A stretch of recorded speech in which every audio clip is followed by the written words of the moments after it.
Hi, I'm Chad, and welcome to WASD.tv. This show is about all aspects of gaming, brought to you by gamers. Our first episode is all about QuakeCon and getting their gamer style.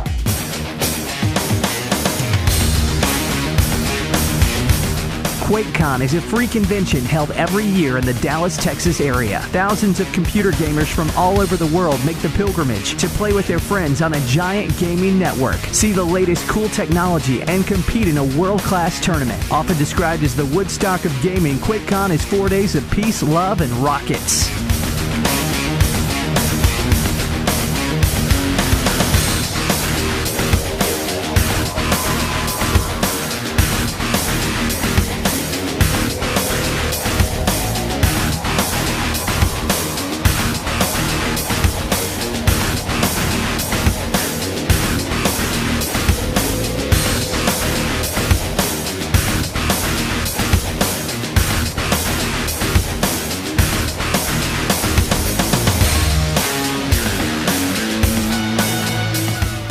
Thanks for tuning in. Our first segment is an interview with a longtime QuakeCon attendee and staff member.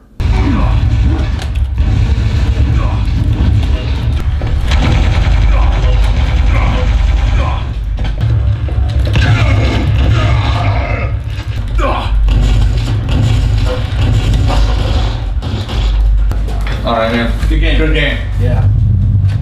Hi, everybody. This is Trey, but at QuakeCon, you're gonna know him as T-Dog. So tell us a little bit about yourself. For work, I'm an engineer for ExxonMobil's refinery up in Baton Rouge. I've pretty much been a video gamer for the last 25 years of my life.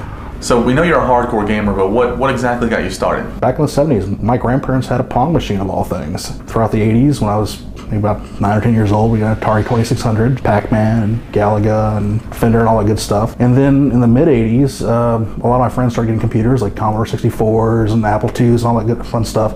And probably that's when I first got into computer gaming. Summer after my freshman year, a buddy of mine gave me a shareware disc with a Wolfenstein 3D on it. 2 years later, in 1993, me and like several thousands of other people downloaded the Doom shareware on December 10th. And when I first heard that Bobby Prince opening riff on E1 M1 start up and started running around the level, then our jaws just dropped. And from then on, it's been nothing but one series of hardware upgrades and next big game and everything ever since. So how many QuakeCons have you attended?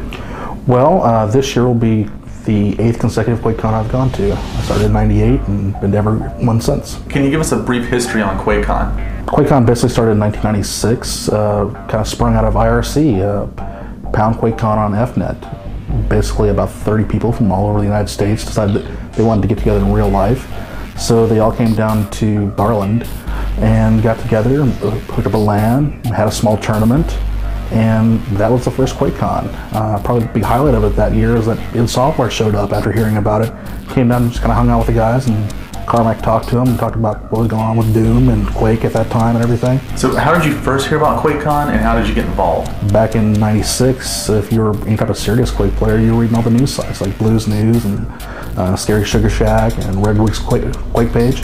Probably first heard about it off of a Redwoods page back then. In terms of my involvement, first year I could go was in '98, and for the first several years, I was just an attendee going for the BYOC and the tournaments and the presentations and everything. But in about 2002, 2003, I decided I really want to start kind of giving back because QuakeCon's a big volunteer-run event and everything. So tell us about some of the positions that you've held at QuakeCon. Well, I've worked a lot of positions. Volunteer as kind of the tourney pit crew, which is like hooking up mice and keyboards to the gamers in the tournament area, redo some machines. I've worked bag check. I've worked night security at the vendor area.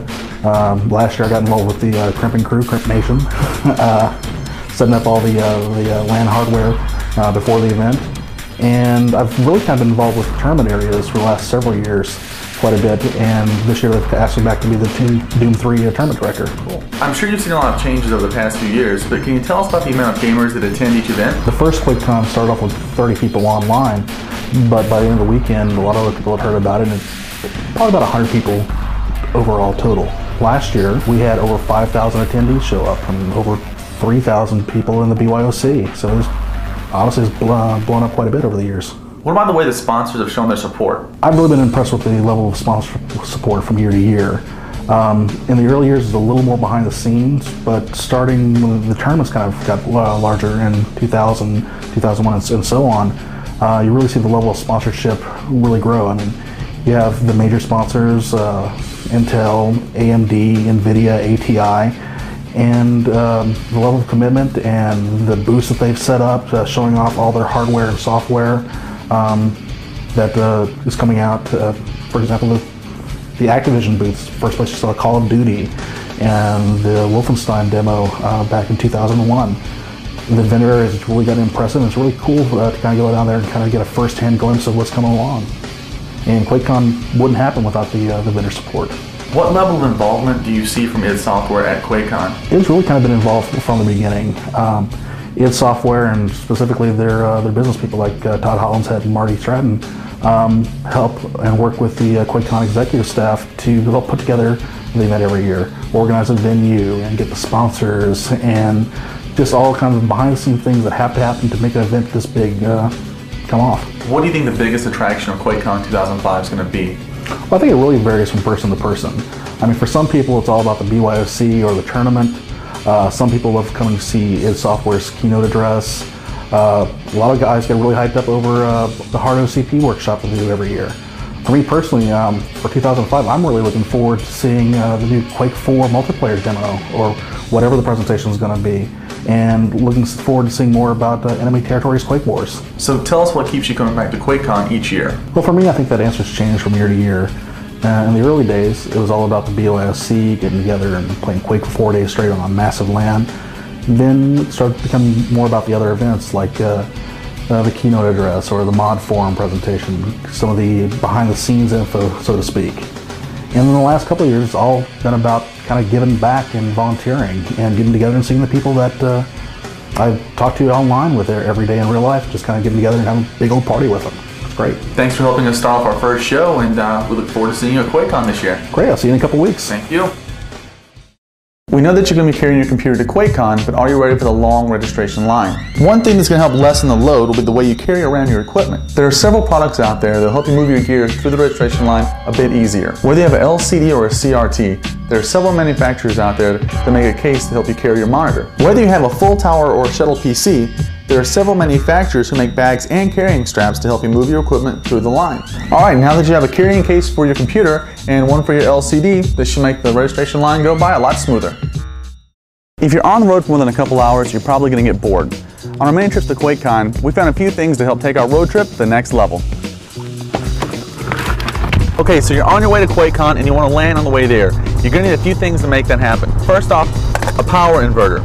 Plug one into the cigarette lighter, a power strip into the other end, and you're ready to go. Next off is a switch. You're going to need one in the car to connect all the computers to. If you're traveling to QuakeCon in more than one vehicle, you can connect those two cars together with a wireless router. For a little more distance, you can add an external antenna.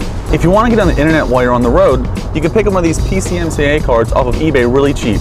Call your provider, activate the card for 1 month, and then cancel.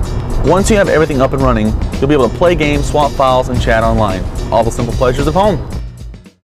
Thank you for watching the first episode of WASD.tv. If you've got any show suggestions or comments, please email us at info@wasd.tv. Thank you.